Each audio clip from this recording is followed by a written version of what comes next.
Oke, baik kawan-kawan. Sekarang kita mulai untuk setting JTE F609.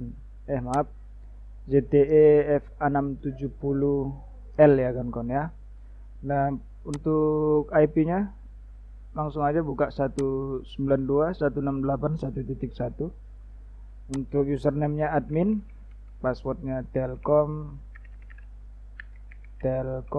DSO13, T-nya huruf besar, kemudian login.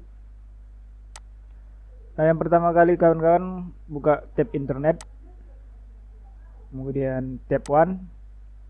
Nah, yang ini yang TR069 dihapus saja dulu. Kemudian buat baru. Untuk namanya bebas, terserah.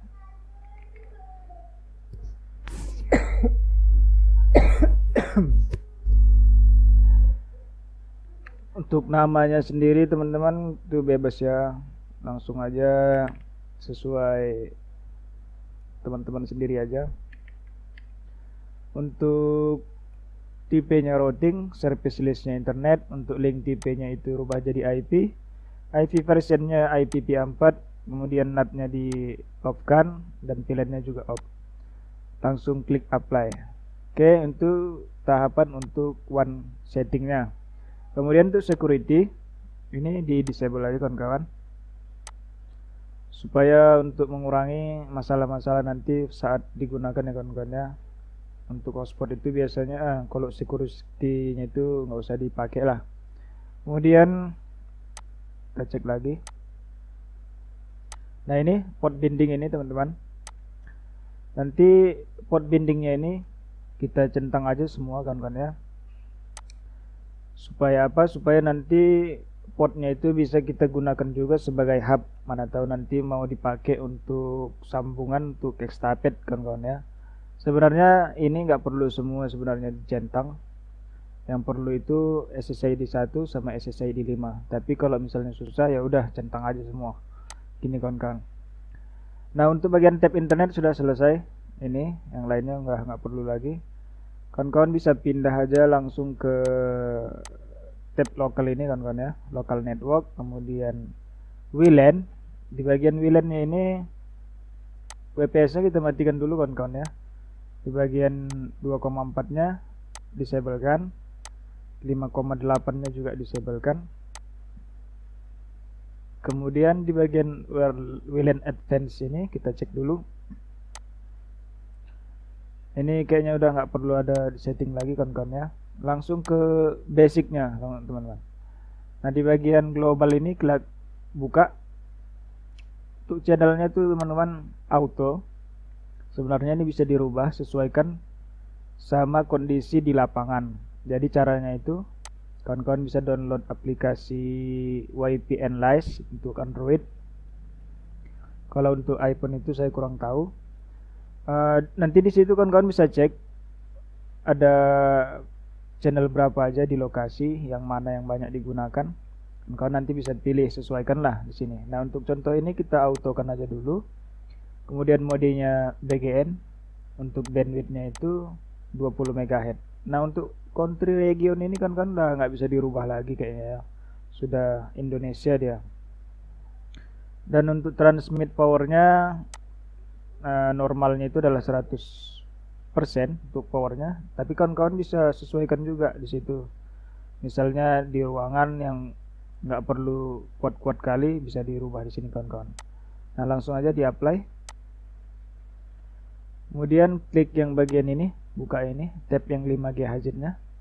Untuk channelnya ini teman-teman harus diatur ya, karena di Indonesia itu nggak semua handphone itu bisa nanti ini detect untuk frekuensinya. Jadi kalau yang di Indonesia itu rata-rata atau normalnya itu dari sini sampai ke sini kan kawan ya, 149 sampai 161.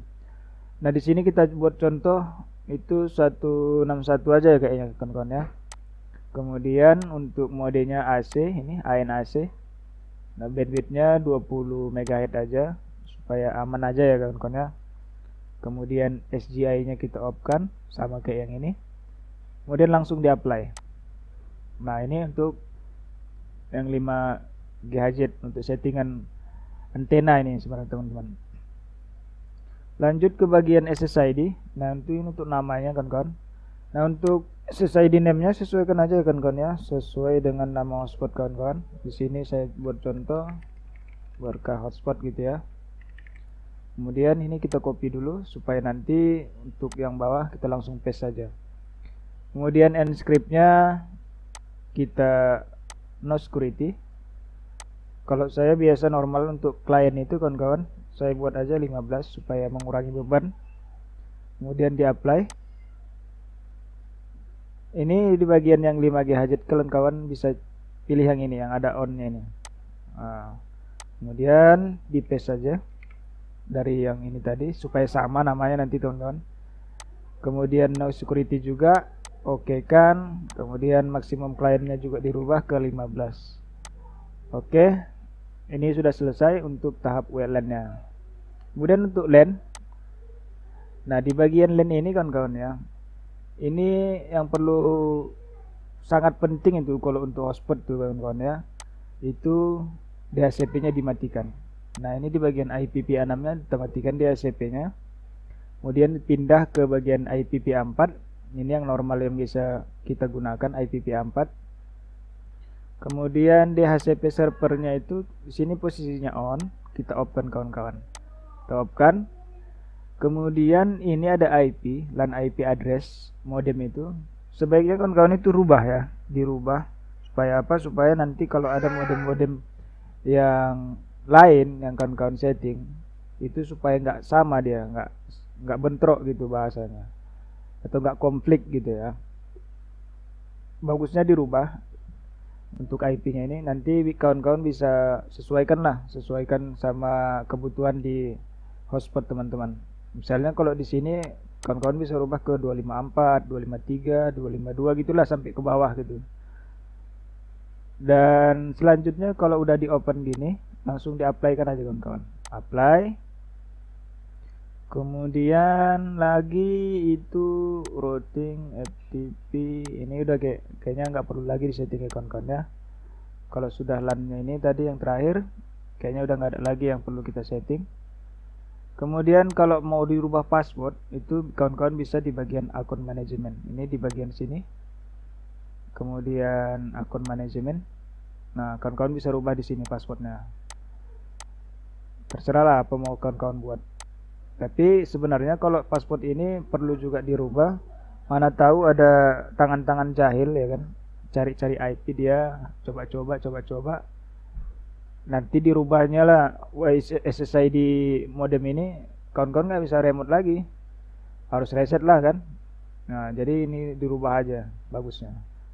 Nah kalau udah, kayaknya udah semua kawan-kawan ya. Ini untuk settingannya, mulai dari internetnya tadi, WAN, security, port binding, kemudian local networknya bagian WLAN, PPS, pen setting, ininya semua sudah disetting. Kalau sudah, modem ini udah bisa digunakan kawan-kawan. Kalau sudah semua tadi dilakukan sesuai dengan urutannya kawan-kawan ya, kayaknya udah selesai untuk settingnya ini. Kalau ada yang lain kayaknya udah nggak ada lagi ya kawan-kawan ya. Ini udah semua kayaknya. Nah saya kira itu cukup kawan-kawan. Sampai situ aja untuk tutorial kali ini. Nah semoga bermanfaat.